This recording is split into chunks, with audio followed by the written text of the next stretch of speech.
we're back. We're back. Hooray. Again. We're back again. Well, welcome everybody to 2 Funny Astronauts. I am a funny astronaut, Garrett Reisman, and this is Mike Massimino. Remember, folks, we're not saying we're funny people. We're only funny for astronauts. That's right. It's a very low bar. Hold us to that standard. Please, no higher. All right, well, let's see. On our last episode, we talked about a whole bunch of baseball stuff. We talked about Joe Torre, talked about rings in space. And I can't even remember. How long ago was that? You talked about what in space? Rings in space. Rings, Battlestar Galactica. Wait a minute. Was that actually a podcast? I thought it was just me and you talking. I thought it was a conversation. No, Jason recorded it. Yeah. My goodness. But we didn't have time to talk about what I said, and it's just true. I stand by this. The scariest thing I had to do as an astronaut, by far, was throw out a first pitch at a Major League Baseball game. That is much more terrifying than launching in a rocket or doing a spacewalk or anything else I had to do. Why was that so scary for you? I'll tell you. It's because I can perform under pressure doing my job. But performing under pressure doing somebody else's job is really hard. I'm not a baseball player. I'm not a pitcher. What do I know about finding the strike zone? That's terrifying, right? But we're all the astronauts. We're kind of competitive, right? Wouldn't you say, Mass? Some are. I knew I would never win any competition, so I gave up being competitive. Right. I'm just texting my wife right now. I'm sorry. Oh, and then nice. I'm listening. She's. Are you saying happy 1 month and 1 day? That's right. We've been married a whole month. How's the marriage going? By the way, how's the marriage going so far? Well, the first month is always the toughest. We've made it beyond that, so we're home clear now. But you were saying you were nervous about throwing out the pitch. It's nervous. You're out there, everybody's watching, and you were trying to perform at a high level, doing a job that's not your forte, right? That's scary. It's a very scary thing. I was, from the day I got back from space, R+1, the first day back, they put you through all this rehab when you're on a long duration mission. But part of my rehab was every single day I went out back and I started throwing. I started a throwing program because I knew I was going to have to throw a first pitch and I didn't want to embarrass myself because that's how competitive we are as astronauts. I didn't know you were that competitive. It's not that I'm competitive. I didn't want to embarrass myself like Scooter did. Oh, yeah, that was, when that happened. Why don't you tell that story?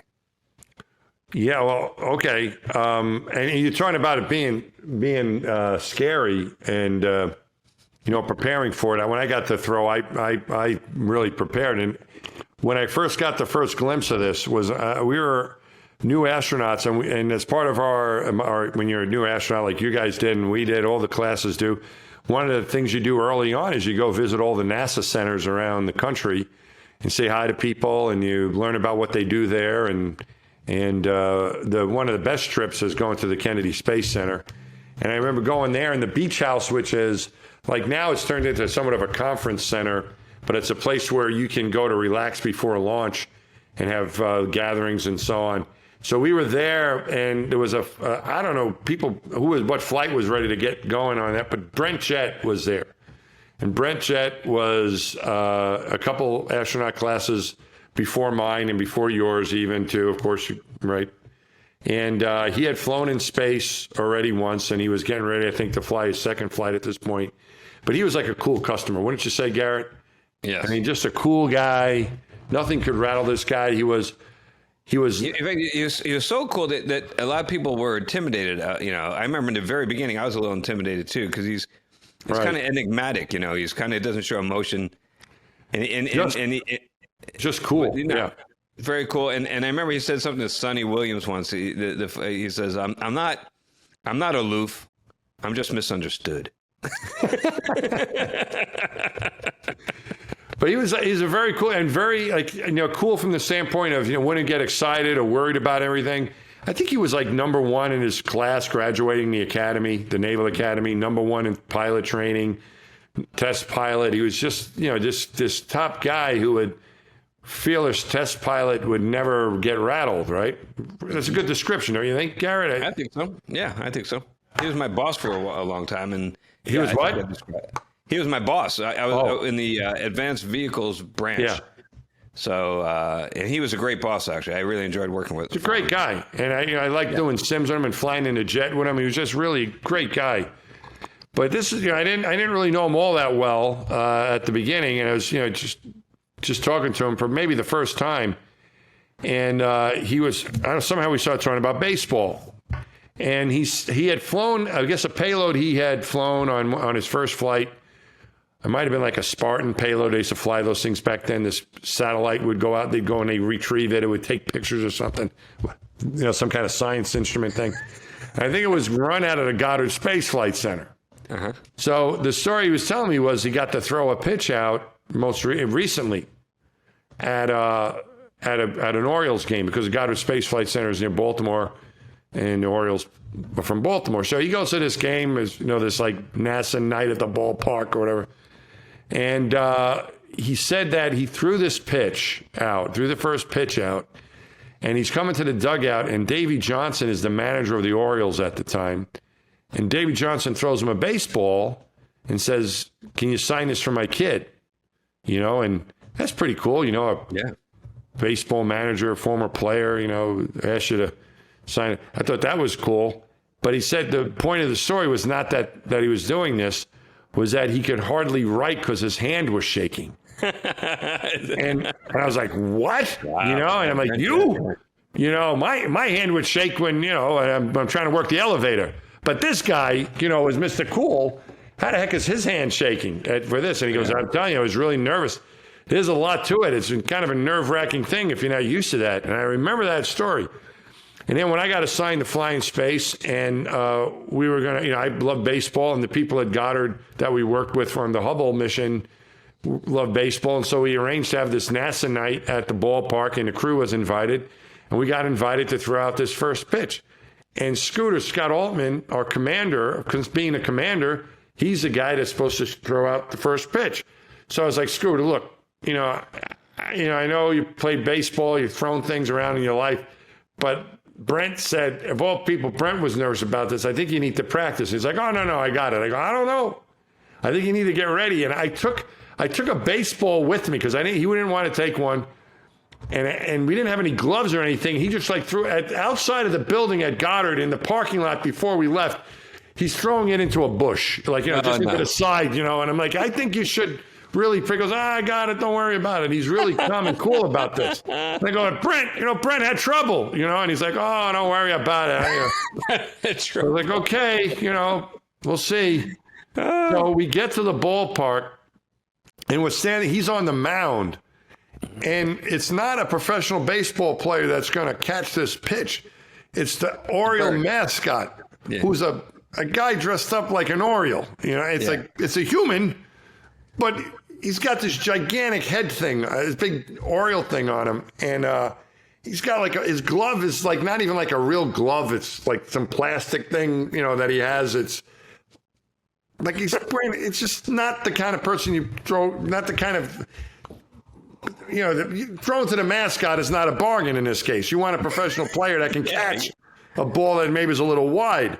So this little Oriole, the little skinny bird leg with the big feet and everything, he's getting that Oriole hat. Yeah. And he gets down behind the plate.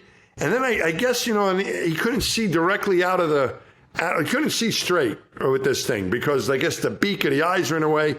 So all of a sudden, the head turns. The bird head turns. And I guess so he could see what's coming, but it looks like the bird's looking off to the third base coach. And it rattled Scooter. I mean, he got it. He's like, wait. Now you're covering for him, man. That can't be true. Because I heard the story and he said that it rattled him because he looked off to the side because the eye holes were on the side. So the only way he can something see like that. his head. But listen, man. I've seen a lot of these costumes. I go to Disney World, okay? Go look at Goofy and Minnie Mouse, whatever. How can they, if the eye holes were inside, they'd be walking around like this all the time? How would they be able to walk? That's why I think it was so surprising. Because the eye holes are always in the front of these costumes. Always. This is baloney. This is I'm telling you, this is a concocted story. I was standing there, and the bird starts looking down at third base. I'm telling you, I don't know what was going on, but the bird head turns.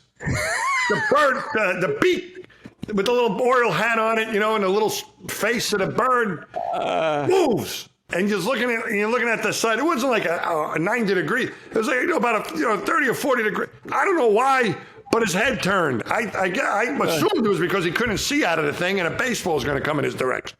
Dude, so he's down there with the little plastic glove. What do you want to do? Some more investigation on this? That's just telling you what I know you were there. I know you have a first-hand account. But I'm just saying that I think that you've been brainwashed. I think you've heard Scooter tell this phony baloney excuse for why he threw a bad pitch about this thing about the bird so many times that you've now internalized it. That pitch was so bad, there's no excuse. if an earthquake happened, whatever, nothing could. There's not an excuse. These are just facts. How bad? I'm not saying it caused what happened. But it certainly rattled him. I could see, and he winds up, and he's like doing this, like he's shaking the bird off, like he's getting signs from him. He's like, like this, like he has like the ball, he's in a stance, and he's like acting cool. And I'm like, this is all superfluous, and I don't like this. Let's just worry about the pit. He's like pretending like he's taking signals, and he's shaking, he's acting really. And then the bird head moves, and all of a sudden Scooter turns white, and he throws the thing. And it doesn't even make it, I think, halfway to the bird. They're like, and it's off to the side, and it's just, oh, my God. And this is Baltimore, which is a fairly, I think, friendly kind of town, and they're booing this guy. They're booing Scooter. And they're like, we hope you can fly the space shuttle better than you can throw. Like, stuff's going on. And the people from Goddard were worried about our mission. Like, is he sure he's the right guy to command the mission? He can't even throw a pitch. So it was really a difficult experience. What happened, and that's what it goes to show you. When you don't take that serious, this is what happens. And so you got to take it. And I said to myself, I'm not messing around. If I ever get a chance to do this, that's not happening. I'm going to practice. So what's the first one that you threw? What's the first one you? So the first one happened with me was with the Mets. When I flew at Jersey with John Franco, who was the team captain of the Mets at the time. I flew his jersey into space for the team, and I know Franco ended up with it. I see him every once in a while around New York. He's a good guy, and we became friends as a result of this. And he's got the thing himself. He didn't go to it, but anyway. So I flew his jersey in space, and I returned it in June. I flew in 2002 in March, and then we returned it in June, and it happened to fall on the same day as the Mets playing the Yankees. And so we're Mets-Yankees fans, so we remember this really well. You alluded to it in another podcast where Roger Clemens had he didn't throw out, he hit Mike Piazza with a pitch, and it led to this controversy, and it was continued during the World Series where there was this animosity between these two players, the big hitter for the Mets and the great pitcher for the Yankees, and both Hall of Fame caliber players, just great players, but they had this thing going on about getting hit by the pitch, and so anyway, Clemens had never batted against the Mets for these few years in between that incident, and it was about 2 years, I guess, and now he was going to bat that day because they were playing at the Mets Stadium. So the rule was there's no designated hitter in the National League ballpark. For those of you who are concerned, you're going to get a baseball lesson, I'm sorry if you already know this, but it was, so he was going to hit. He was going to pit the bat. The pitcher hits in the National League, and they're playing in the National League Stadium, so he was going to get up. So there was this big thing of whether or not he was going to get hit, if they were going to throw at him, what was going to happen, and so on. So it was a Saturday game of the week back when they used to have the game of the week, and it was a packed stadium, and the place was rocking. It was really, and it was intense. The dugout was really intense. My kids were with me, and they had brought their baseballs to get signatures. But the place, it was not a normal game. It was really an intense game. And Bobby Valentine was intense. And he was a very friendly guy, but he was really intense. Piazza was intense. The guy who saw what was going on with my kids was Mookie Wilson. Remember Mookie Wilson? He's like, come on, you want to get, he goes, I'll sign your baseball. And he did that. And he goes, you want to get some other signatures? And he's like looking up and down the bench like who they could. And this is very unusual. Usually the players are signing and happy and everything, but it was like a World Series game, I guess. It was just like they were going into battle. Yeah. And I remember Joe McEwing. He goes, go to Joe. He was like saying who he could get, who Daniel and Gabby get signatures from. So anyway, that was the mood in the dugout. It was really intense, more than anything I'd ever experienced before around a ball game. Even being in a dugout before, this was like a different atmosphere. And Bobby Valentine was the manager of the Mets that I mentioned. And so I asked him, I said, do you have any advice for me about throwing a pitch? And he goes, yeah. He goes, I got two things for you. And he goes, number one, aim it higher than you think you need to. Right. Because people come out here, even ex-players come out here, and they try to throw, and they're up on the mound, and they bounce it. Mm-hmm. He goes, Johnny's a professional. John Franco's going to catch it. He goes, Johnny's a professional baseball player. You get anywhere near him, he's going to catch it and make you look good. But if you bounce it, he can't help you. So just make sure you throw it high. You're going to throw it higher than you think you need to. Mm-hmm. I go, okay, that's one. What's the second thing? He goes, clean off your pants. You wouldn't even playing in the dirt. I was playing with my kids in front of the thing, and I had dirt. He goes, you look filthy. What's the matter with you? Clean off your pants. You want to look clean off your pants. It's good advice. So anyway, so the moment comes, and the place was rocking, but it was really like all of a sudden, like I just was so concentrated. And I had practiced, Garrett. I had practiced at NASA before I left on a trip. I got my friend Mike Correcrio, who was a catcher when I was playing. We played Little League together, and he was a catcher. I was a pitcher. And we went out to the field, and a practice. I had thrown like lots of pitches to get ready. And so anyway, I was ready, and everything. My kids were out there carrying a jersey, and I have this great picture of my kids smiling with me and Franco. It was just great. And I got to the mound, and what was amazing about this moment for me was the place was rocking. Although I really couldn't hear anybody. I was that focused, I think. And I turned around from the mound. I looked around the stadium. It was loaded with people, and it was Shea Stadium, where my memories were from when I was a kid with the 1969 Mets and the 1986 Mets and the teams that won the World Series. They were playing at that field. That field has been knocked down since.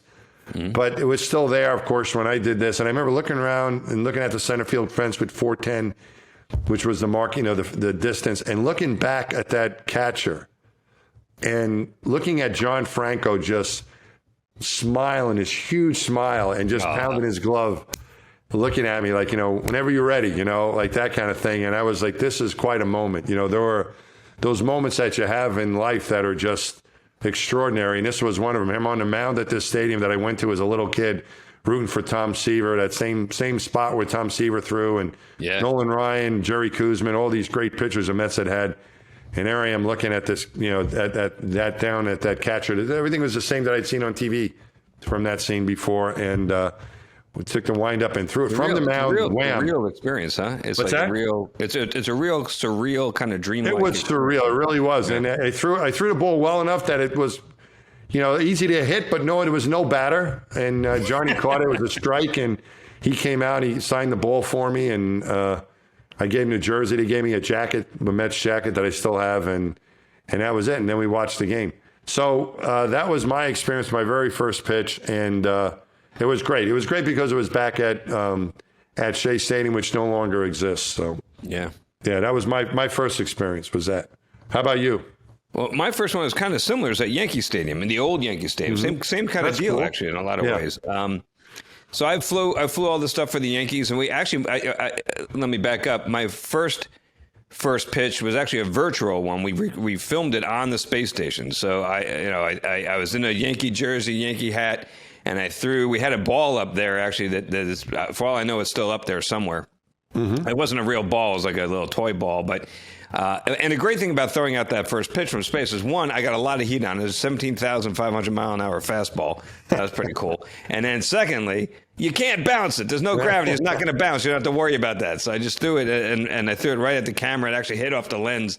And so we did that. And my wife was actually in the stadium when they played it.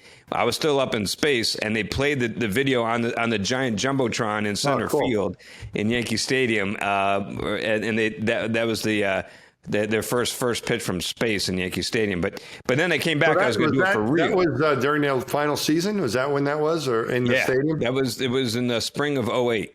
So yeah, final. Okay. So your first pitch was from space. Yeah. All right. Space. Okay.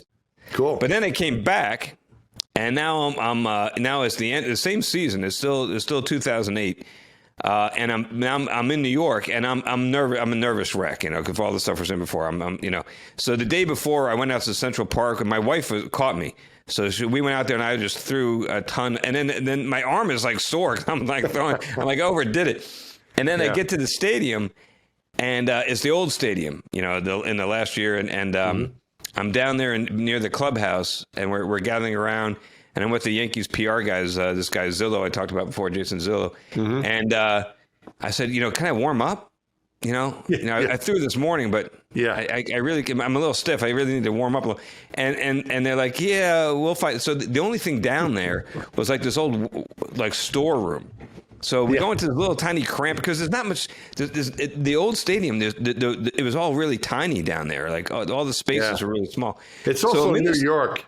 It's also New York, Garrett. They usually don't let people. The New York teams are just so strict about media and press and visitors. Yeah, I think compared to that's the other thing too. But anyway, I'm sorry. Yeah, they are. They're much more strict about this stuff. You're right. Yeah. It's a lot more loosey-goosey in a lot of other ballparks.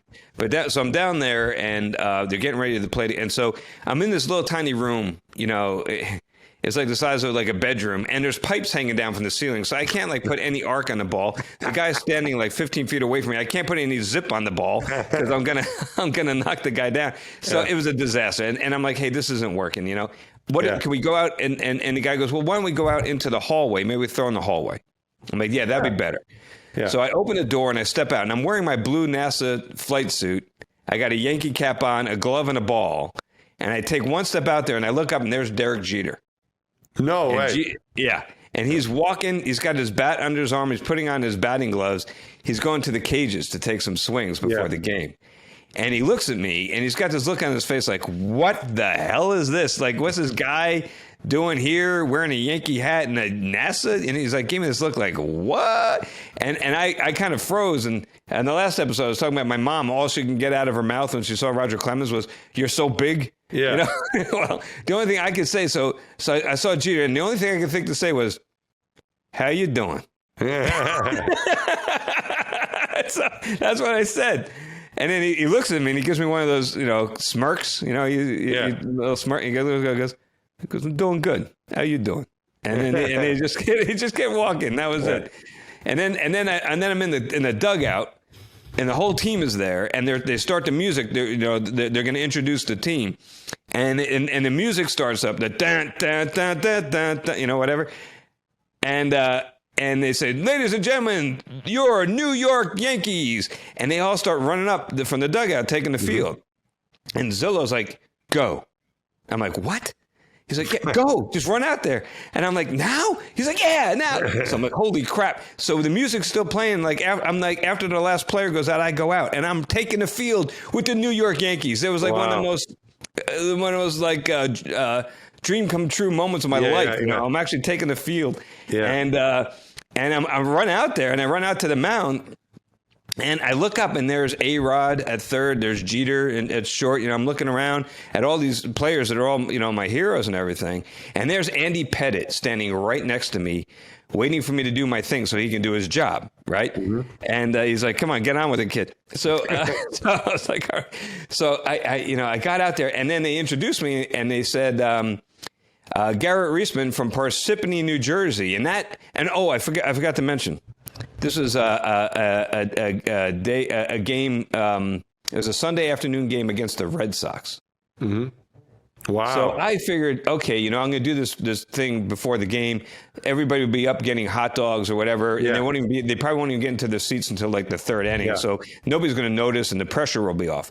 But this was a Sunday afternoon game against the Red Sox. Wow. Okay. And I could see Big Papi was like in the on deck circle, like warming up, And I was like, holy crap, you know, and every seat was full in the old stadium, which is bigger than the new stadium. And, you know, every single, and they said Garrett Reisman from Parsippany, New Jersey. Yeah. And this big roar comes out. And I took off my hat and I kind of waved my hat to the crowd, and another giant roar from 55,000 people. And I could see how like rock stars could get really addicted to this, you know, because it's like having that kind of power to make that many people react just by making a gesture was really, that freaked me out. I mean, it really freaked me out. It was like, wow, you know. So I can only imagine what it's like to be like Bono or something like that. But anyway, or Springsteen. I mean, it's crazy. So anyway, I put my cap back on, and then I got to throw the ball. And I'm terrified, right? So I had all these... Ken Ham was working with me on my throwing program, and he gave me a bunch of tips. So I was going through in my mind, like all the tips, like, okay, you know, bring the hip up, bring the ball back. And I'm going through all that. And then I just closed my eyes and threw it because I was too terrified to look. And fortunately, it was in the zone. You know, look, it was a rainbow. I mean, any Major League Baseball player would have sent that a long matter. Way, but it was in the zone, and I was thrilled. And Molina comes up out of his crouch, and he gives me the ball back, and we walk off the field. And the next day, I came back for batting practice. They had me come back for batting practice the next day and hang out in the dugout. Oh, cool! And so, and Andy Pettitte was there. I wasn't going to talk to him on his day he was going to pitch. You know. Yeah. He was very serious that day, but now he's kind of loose, and it's the day after. He pitched great, by the way. And so I said, "So Andy, you know, what'd you think of my fastball?" He's like, just goes, "You got a great natural spin. That was great motion." He's like, I'm like, "Yeah, you know, I'm working on my cutter. Okay, maybe." He's like giving me. He's like, "Oh, let me show you." And he's giving me tips. I was like, "Oh my God, yeah, I'm never actually going to throw a baseball." But it was great. That's pretty cool. Yeah, it was a really great experience. I wore a Yankees T-shirt with 55 on the back for Hideki Matsui when we installed the GEM, the Japanese laboratory module on the space station. Mm-hmm. So the day we first opened the hatches, went in, I'm wearing that thing, and I gave it to him. And cool. It's funny. So it's a men's medium, and he holds it up. It's like he's holding it like a doll's, like a kid's shirt, you know. Yeah. But that was fun too. So it was really cool. It's a great story. Yeah, that's awesome. And did you get to do some more, or is that did you do it again after your next flight, or? Yeah, I did one more in Dodger Stadium. That's a long. Before I go into that long story, tell me about some of the other ones, because you've done a bunch of them, right? I did a bunch. That was the first one I did that I described, and then when we had the shuttle accident in 2003, the Mets reached out to me. They wanted to do something, and we had the accident happened in February 1, the Columbia accident of 2003. And so they invited everyone to a ball. Everyone at the Kennedy Space Center was invited. They played in Port St. Lucie, which is not too far. It's like a couple hours drive, I think, from where the Kennedy Space Center is on the east coast of Florida. So I went down with Mark Polanski, and we threw a pitch out. But that was different. It was a bunch of people from NASA. We were lined up along the sideline, and then they had when the Astros were playing the Mets. I threw a pitch out for that as well that same year, but it was with Polanski, and we didn't go to the mound. That time we were like halfway, and I threw mine to John Franco again. John Franco caught all my pitches at that time, and I think Biggio from the Astros. So you tell me John Franco is your personal catcher? My personal catcher, yeah. So he's caught like 3 of them, I guess. And then it settled down for a while, and then I flew again. I think that was it. And then I flew again, and I flew a home plate for the Mets. I think we talked about that, but I didn't get to throw out a pitch. I don't know if I talked about that. I thought I was going to throw out a pitch, and I was practicing, and then they called me up like just a couple days before I was going to throw it, and they go, "We have a plan. We want you to present the home plate, and we'll put it down on the old one, and then someone else." And he didn't want to tell me you're not throwing the first pitch, but it was pretty clear I wasn't throwing a pitch, and I had been practicing. I go, "Look," I told the guy, "Look, am I not throwing a pitch?" And he's like, "Oh, no, we have a commitment." It turned out we have a commitment to a sponsor that day. I don't know if I told this story, but so I go, "Okay, fine." So I presented the home plate to the team, And then the commitment to the response was like a bunch of little kids from Dunkin' Donuts or something. They're throwing it was like, and I was like, what the heck? So that was that experience, kind of quite a drop off from the first time I threw with the Mets. I got to throw in that time with the Astros. That was cool. I went to the mound on that one. By that time, Daniel was about 13, and he was playing like advanced Little League baseball, like beyond Little League. But I was a batting practice pitcher. I love throwing. And the secret to this thing is like throw like a batting practice pitch. Nice, easy warm up and groove it. So that I was in prime shape for that one. Let me ask you a question. When you threw for the Astros, yeah, as you were releasing the ball, did you hear anybody banging on a trash can? I did right before, and it was a single, so they knew it was a fastball coming. So there was the manager that caught it. It's like Cecil Cooper, and that was I heard that. What was that bang?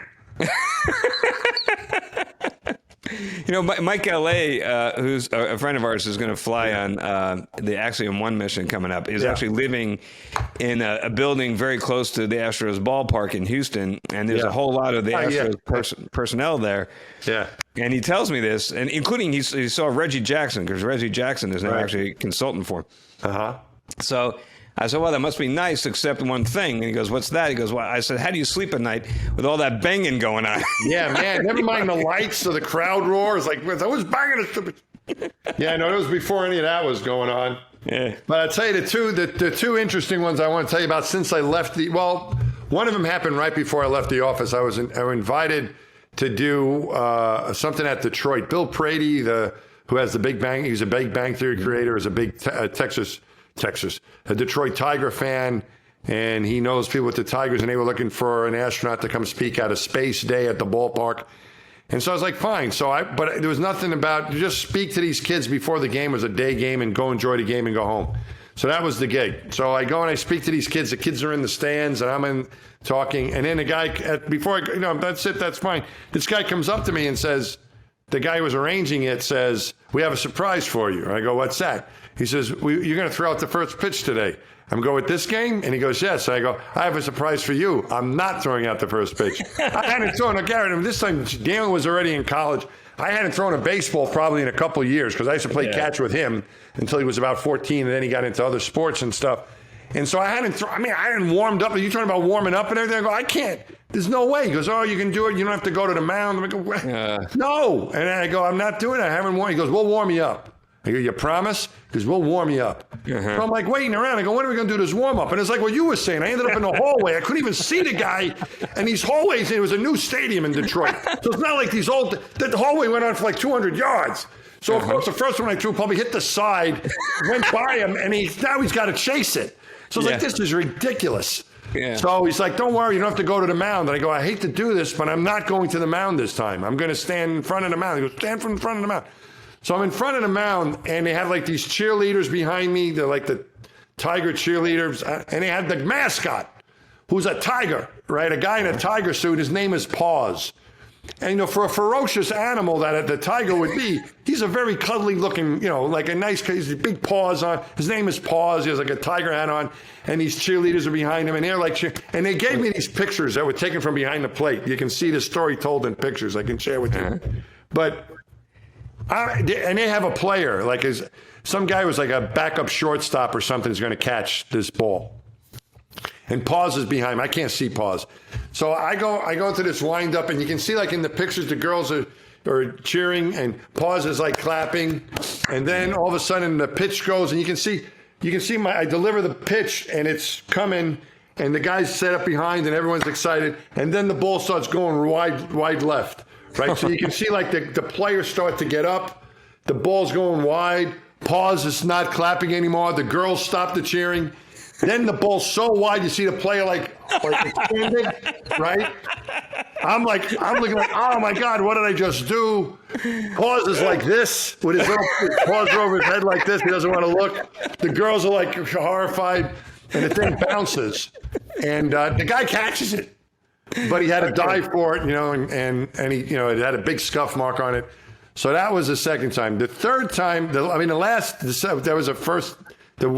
the second to last time. The last time I threw a pitch out, it was at Yankee Stadium. Yankee Stadium, yeah. And it was the 50th anniversary of the Apollo 11 landing that day, July 20th, 1969, 50 years later, 2019. And they played a game on July 20th, 1969 at Yankee Stadium where they landed, when they landed on the moon.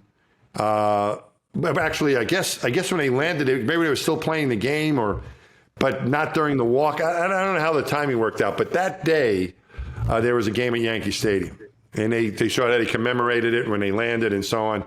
Anyway, so they asked me to throw this pitch out. So I'm like, I wasn't necessarily the biggest Yankee fan growing up, but I have a lot of respect for the team. Like the opposite. 2 episodes, you told us about how much you hated the Yankees. I did not like them growing up, but I tell you what, I have a lot of respect for them. You also told us how the ambassador to Israel changed your opinion. That's right.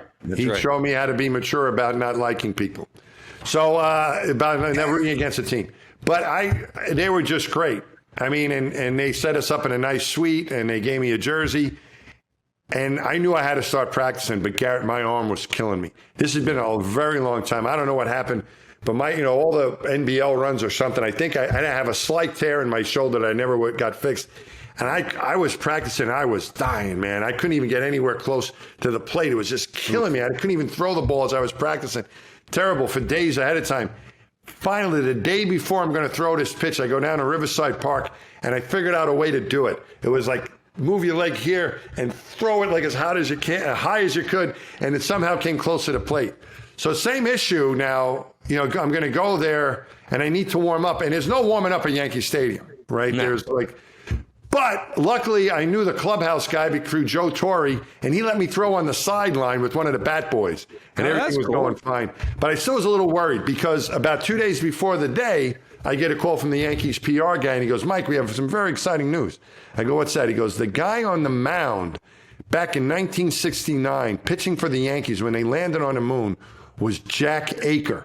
I go, I remember him, sure. When I was a kid. He goes, and Jack Aker's coming to the game. I go, that's great. And Jack Aker's going to catch this pitch. And I asked, how old is Jack Aker?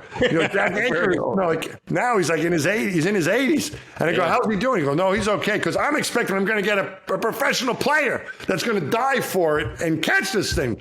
But I get Jack Aker, a former player. So, but nice guy, he's in good shape. And we get down, and we're waiting to go out there before the game. And what I also found out, they don't have many people throw out pitches before a game.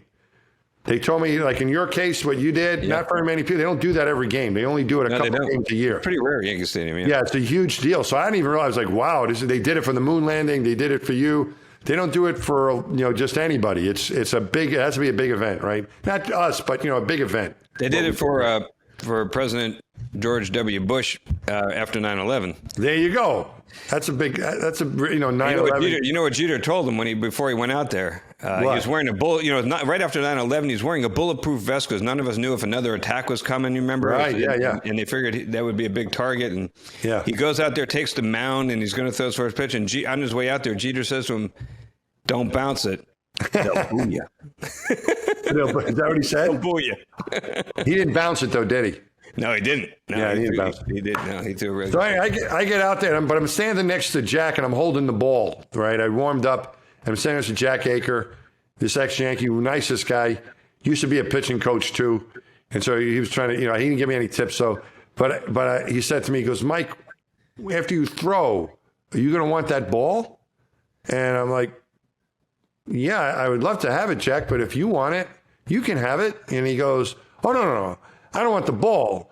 I'm just wondering if it gets by me. Do you want me to go get it? And I'm like, Jack, that's not really putting a lot of confidence in me right here. So I got out to the mound because I wasn't going to go short of the mound. And through all the pain in my shoulder, I threw it. And like you're describing, this time it wasn't my batting practice pitch. It was everything I could do to just get it there. And it had a big arc on it, but it fell right in. And it's funny how you said what Pet had said to you. He comes out and goes, you have a natural spin on that ball. Blah, blah, blah, blah. You could have been. I'm like, now you tell me. I can't even read. So that was it. But it was really great. It was a great time. It was a wonderful memory to get a chance to go out to the new Yankee Stadium and do that with Jack Aker on that day. So anyway, there you are. If the Yankees are listening, I've never thrown out one at the new stadium, so I'm just I got to throw it out at the new one. So. I know. And you're a Mets fan. And I'm a Mets fan, but the next one, if you want a legitimate astronaut Yankee fan, you should get Ken Ham. So what's your? We got to finish up here, guys. Oh yeah, wait. Okay, I got one more story. Tell us your story. Tell us your net. You have one more pitch story. How many more you got? One more pitch. Huh? One more pitch. I just got one more. It's kind of a long story though, but I'll let me just got time for that.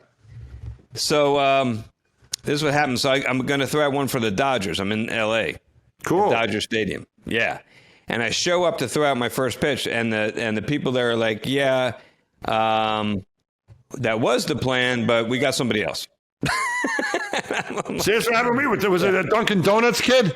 Yeah, I know, right. No, I was like, well, I'm curious if it's a Dunkin' Donuts kid or what. And I said, well, yeah, I'm just curious. Who is it that you got?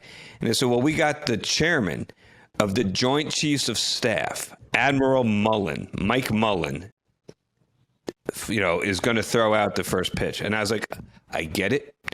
I'm completely outranked. This guy is like a 4-star admiral, whatever. And the chairman of the Joint Chiefs, I get it. Let him do it. Okay, I'm fine with that. They said, you'll be an honored guest. By the way, what year is this?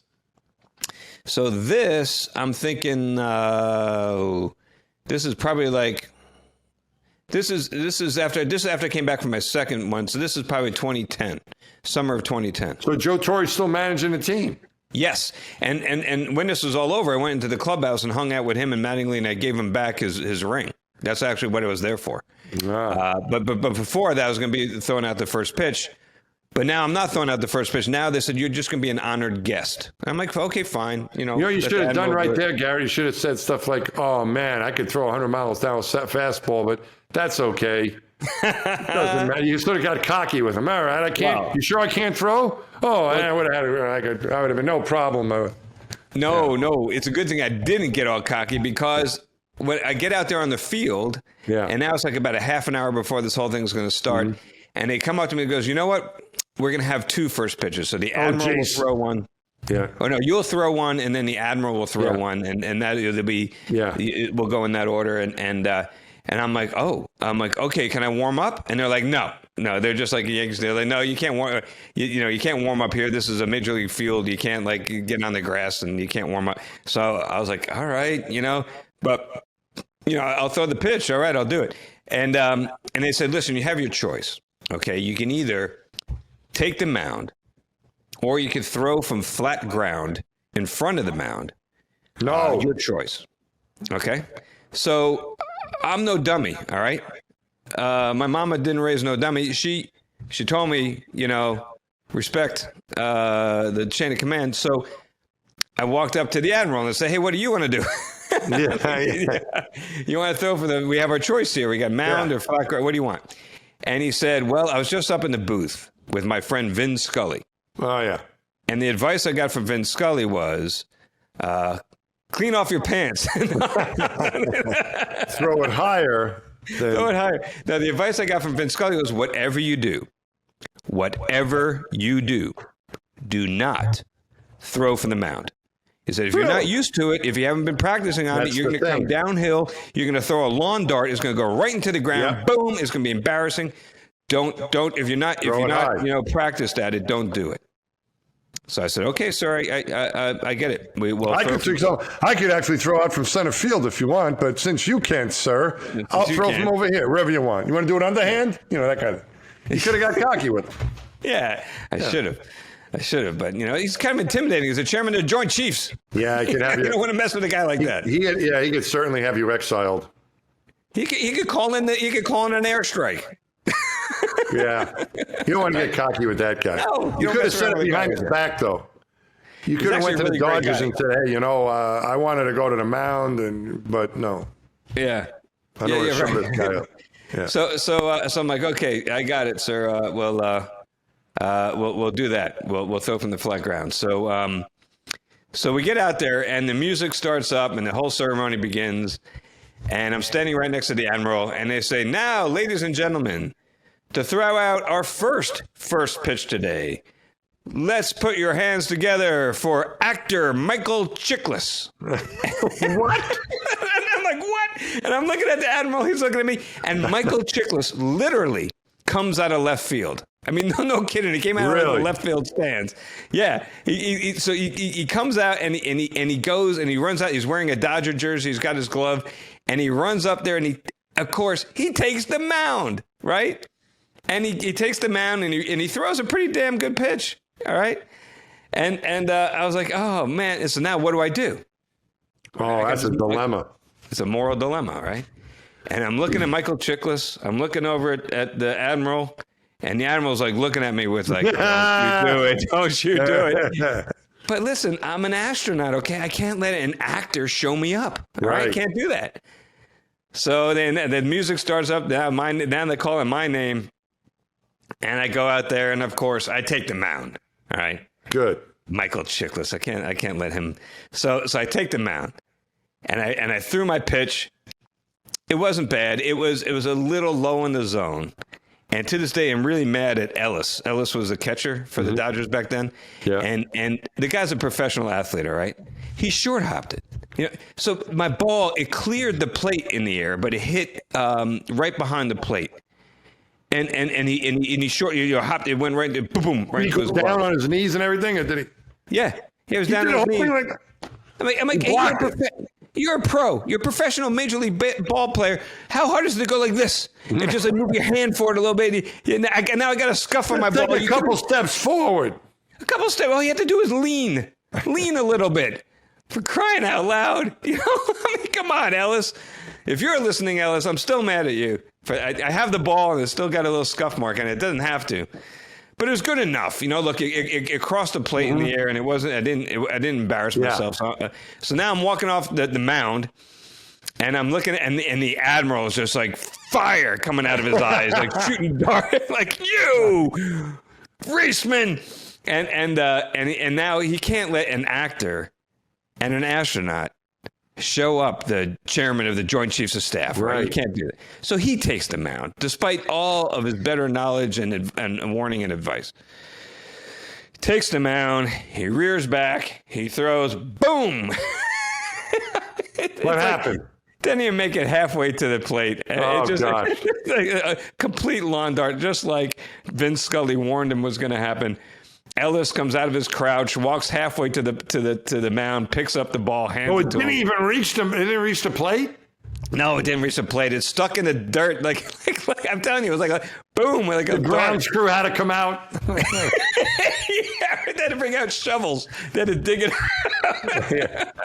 And now he's got this ball that's covered like in dirt, and he's walking off the field, and he looks at me, the chairman of the Joint Chiefs of Staff, Mike Mullen. He looks at me. He goes, "You know, Garrett, it's not my job to throw a fucking baseball."